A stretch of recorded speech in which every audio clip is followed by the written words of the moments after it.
Alright, this is going to be part 3 of the road. Welcome back. This will be pages 34 to 50. In the morning, I pressed on. It was very cold. Toward the afternoon, it began to snow again, and they made camp early and crouched under the lean-to of the tarp and watched the snow fall on the fire. By morning, there were several inches of new snow on the ground, but the snow had stopped, and it was so quiet they could all but hear their hearts. He piled wood on the coals and fanned the fire to life and trudged out through the drifts to dig out the cart. He sorted through the cans and went back, and they sat by the fire and ate the last of their crackers and a tin of sausage. In a pocket of his knapsack, he'd found a last half packet of cocoa. He fixed it for the boy and then poured his own cup with hot water and sat blowing at the rim.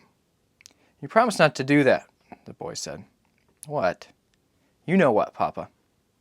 He poured the hot water back into the pan, took the boy's cup and poured some of the cocoa into his own and then handed it back. "I have to watch you all the time," the boy said. "I know. If you break little promises, you'll break big ones. That's what you said." "I know, but I won't." They slogged all day down through the south-facing slope of the watershed.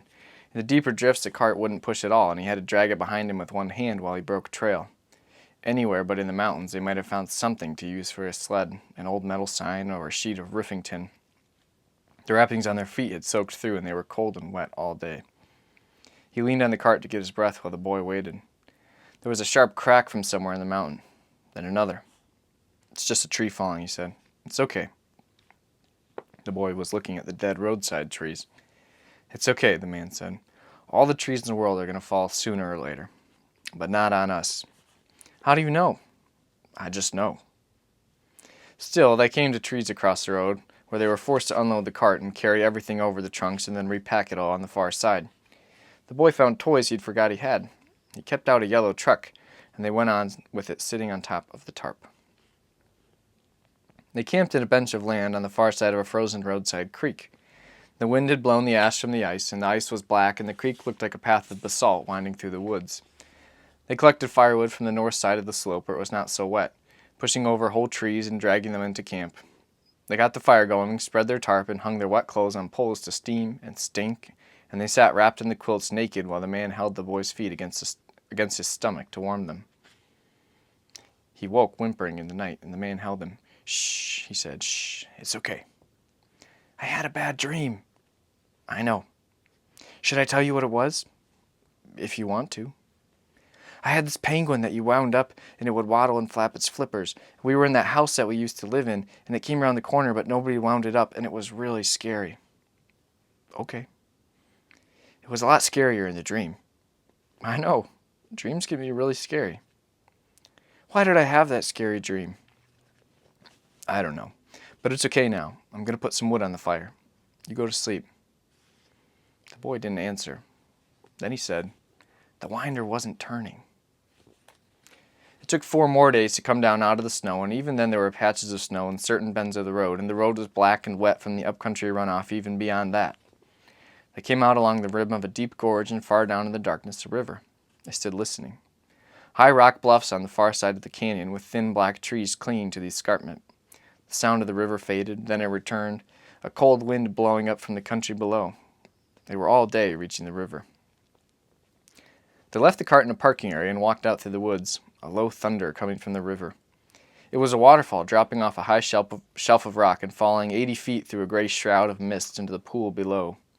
They could smell the water, and they could feel the cold coming off of it. A bench of wet river gravel. He stood and watched the boy. "Wow," the boy said. He couldn't take his eyes off it. He squatted and scooped up a handful of stones, smelled them, and let them fall, clattering. Polished round and smooth as marbles or lozenges of stone veined and striped. Black disklets and bits of polished quartz all bright from the mist of the river.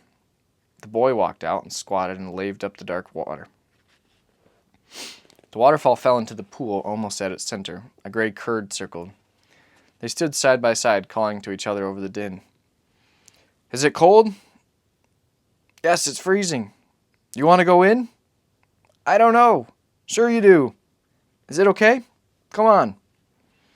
He unzipped his parka and let it fall to the gravel, and the boy stood up, and they undressed and walked out into the water, ghostly pale and shivering. The boy so thin it stopped his heart. He dove headlong and came up gasping and turned and stood, beating his arms. Is it over my head? The boy called. No, come on. He turned and swam out to the falls and let the water beat upon him. The boy was standing in the pool to his waist, holding his shoulders and hopping up and down. The man went back and got him. He held him and floated him about, the boy gasping and chapping at the water. You're doing good, the man said. You're doing good. They dressed shivering and then climbed to the trail to the upper river. They walked out along the rocks to where the river seemed to end in space, and he held the boy while he ventured out on the last ledge of rock. The river went sucking over the rim and fell straight down into the pool below, the entire river. He clung to the man's arm. It's really far, he said. It is pretty far. Would you die if you fell? You'd get hurt.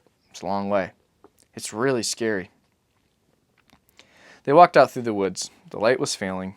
They followed the flats along the upper river among huge dead trees. A rich southern wood that once held mayapple and pipasua, ginseng, the raw dead limbs of the rhododendron twisted and knotted and black.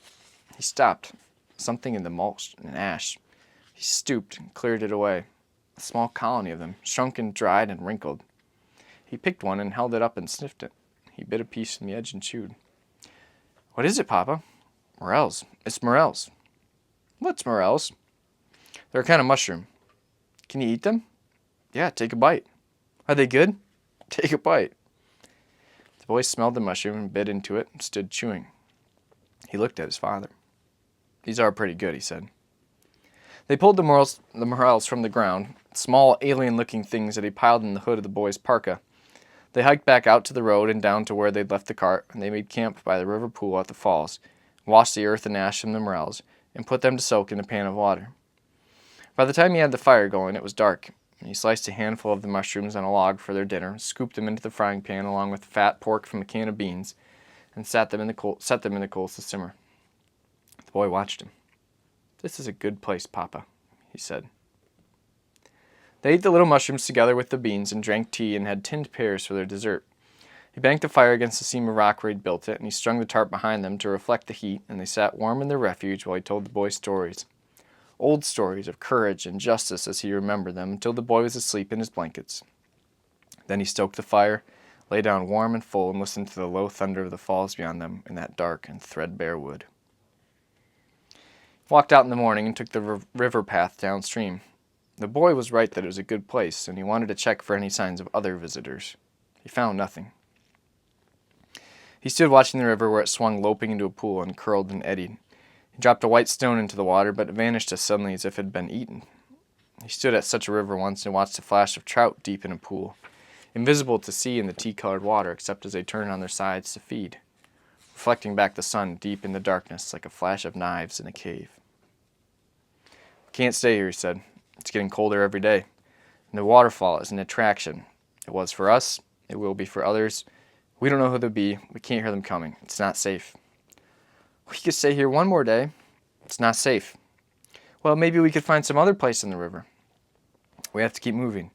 We have to keep heading south. Doesn't the river go south? No, it doesn't. Can I see it on the map? Yeah, let me get it. The tattered oil company road map had once been taped together, but now it was just sorted into leaves and numbered with crayons in the corners for their assembly. He sorted through the limp pages, spread out those that answered to their location. We cross a bridge here. It looks to be about 8 miles or so. This is the river going east. We follow the road here along the eastern slope of the mountains. These are our roads, the black lines on the maps. The state roads. Why are they the state roads? Because they used to belong to the states.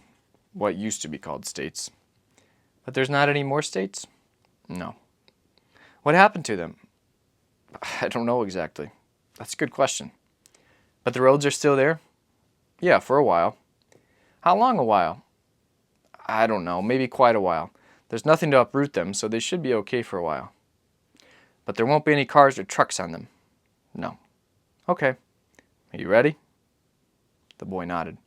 He wiped his nose on his sleeve and shouldered up his small pack, and the man folded away the map sections and rose, and the boy followed him out through the gray palings of the trees to the road. When the bridge came in sight below them, there was a tractor-trailer jackknifed sideways across it, and it wedged in the buckled iron railings. It was raining again, and they stood there with the rain pattering softly on the tarp, peering out from under the blue gloom beneath the plastic. Can we get around it? The boy said. I don't think so. We could probably get under it. We may have to unload the cart. The bridge The bridge spanned the river above rapids. They could hear the noise of it as they came around the curve in the road. A wind was coming down the gorge, and they pulled the corners of the tarp about them and pushed the cart out onto the bridge. They could see the river through the ironwork. Below the rapids was a railroad bridge laid on limestone piers. The stones of the piers were stained well above the river from the high water, and the bend of the river was choked with great windrows of black limbs and brush and the trunks of trees. The truck had been there for years, the tires flat and crumpled into the rims. The front of the tractor was jammed against the railing of the bridge, and the trailer had sheared forward off the top plate and jammed up against the back of the cab. The rear of the trailer had swung out and buckled the rail on the other side of the bridge, and it hung several feet out over the river gorge. He pushed the cart up under the trailer, but the handle wouldn't clear. They'd have to slide it under sideways. He left it sitting in the rain with the tarp over it, and they duck-walked under the trailer, and he left the boy crouched there in the dry, while he climbed up on the gas tank step, wiped the water from the glass, and peered inside the cab. He stepped back down, reached up, opened the door, then climbed in and pulled the door shut behind him. He sat looking around. An old doghouse sleeper behind the seats. Papers in the floor. The glove box was open, but it was empty. He climbed back between the seats. There was a raw, damp mattress on the bunk and a small refrigerator with the door standing open. A fold-down table. Old magazines in the floor. He went through the plywood lockers overhead, but they were empty. There were drawers under the bunk, and he pulled them out and looked through the trash. He climbed forward into the cab again, sat in the driver's seat, and looked out down the river through the slow trickle of water on the glass, the thin drum of rain on the metal roof, and the slow darkness falling over everything. They slept that night in the truck, and in the morning the rain had stopped, and they unloaded the cart and passed everything under the truck to the other side and reloaded it. Down the bridge 100 feet or so were the blackened remains of tires that had been burned there. He stood looking at the trailer. "What do you think's in there?" he said. "I don't know. We're not the first ones here, so probably nothing. There's no way to get in." He put his ear to the side of the trailer and whacked the sheet metal with the flat of his hand. "Sounds empty," he said. "You can probably get in from the roof. Somebody would have cut a hole in the side of it by now." What would they cut it with?" "They find something." He took off his parka and laid it across the top of the cart, climbed onto the fender of the tractor and onto the hood, and clambered up over the windscreen to the roof of the cab. He stood and turned and looked down at the river. Wet metal underfoot. He looked down at the boy. The boy looked worried. He turned and reached and got a grip on the front of the trailer and slowly pulled himself up. It was all he could do, and there was a lot less of him to pull. He got one leg up over the edge and hung there resting. Then he pulled himself up, rolled over, and sat up. There was a skylight about a third of the way down the roof, and he made his way to it in a walking crouch. The cover was gone, and inside the trailer smelled of wet plywood and that soured smell he'd come to know. He had a magazine in his hip pocket, and he took it out and tore some pages from it, wadded them and got out his lighter, lit the papers, and dropped them into the darkness. A faint whooshing. He wafted away the smoke and looked down into the trailer. The small fire burning in the floor seemed a long way down. He shielded the glare of it with his hand, and when he did, he could see almost to the rear of the box. Human bodies, sprawled in every attitude, dried and shrunken in their rotted clothes. The small wad of burning paper drew down to a wisp of flame, then died out, leaving a faint pattern for just a moment in the incandescence like the shape of a flower, a molten rose. Then all was dark again. They camped that night in the woods on a ridge overlooking the broad Piedmont plain where it stretched away to the south. He built a cook fire against a rock, and they ate the last of the morels in a can of spinach. In the night, a storm broke in the mountains above them and came cannonading down country, cracking and booming, and the stark gray world appeared again and again out of the night in the shrouded flare of the lightning. The boy clung to him. It all passed on. A brief rattle of hail, and then slow, cold rain. When he woke again, it was still dark, but the rain had stopped. A smoky light out there in the valley. He rose and walked out along the ridge. A haze of fire that stretched for miles. He squatted and watched it. He could smell the smoke. He wet his finger and held it to the wind. When he rose and turned back, the tarp was lit from within where the boy had wakened. Sighted there in the darkness, the frail blue shape of it looked like the pitch of some last venture at the edge of the world. Something all but unaccountable. And so it was. All the day following, they traveled through the drifting haze of wood smoke. And the draws, the smoke coming off the ground like mist and the thin black trees burning on the slopes like stand of heathen candles. Late in the day, they came to a place where the fire had crossed the road, and the macadam was still warm, and further on it began to soften underfoot. the hot black mastic sucking at their shoes and stretching in thin bands as they stepped. They stopped. "I'll have to wait," he said. They backtracked and came to the actual road, and when they went on in the morning, the macadam had cooled. By and by, they came to a set of tracks cooked into the tar. They just suddenly appeared. He squatted and studied them. Someone had come out of the woods in the night and continued down the melted roadway. "Who is it?" said the boy. "I don't know. Who is anybody?" They came upon him, shuffling along the road before them, dragging one leg slightly and stopping from time to time to stand stooped and uncertain before setting out again. "What shall we do, Papa?" "We're all right. Let's just follow and watch." "Take a look," the boy said. "Yes, take a look." They followed him a good ways, but at his pace they were losing the day, and finally he just sat in the road and did not get up again. The boy hung on to his father's coat. No one spoke. He was as burnt-looking as the country, his clothing scorched and black. One of his eyes was burnt shut, and his hair was but a nitty wig of ash upon his blackened skull. As they passed, he looked down, as if he'd done something wrong. His shoes were bound up with wire and coated with road tar, and he sat there in silence, bent over in his rags. The boy kept looking back. "Papa," he whispered, "what's wrong with the man?" "He's been struck by lightning." "Can't we help him, Papa?" "No, we can't help him." The boy kept pulling at his coat. "Papa," he said, "stop it." "Can't we help him, Papa?" "No, we can't help him. There's nothing to be done for him." They went on. The boy was crying. He kept looking back. When they got to the bottom of the hill, the man stopped and looked at him, and looked back up the road. The burned man had fallen over, and at that distance you couldn't even tell what it was. "I'm sorry," he said. "We have nothing to give him. We have no way to help him. I'm sorry for what happened to him, but we can't fix it. You know that, don't you?" The boy stood looking down. He nodded his head. Then they went on, and he didn't look back again.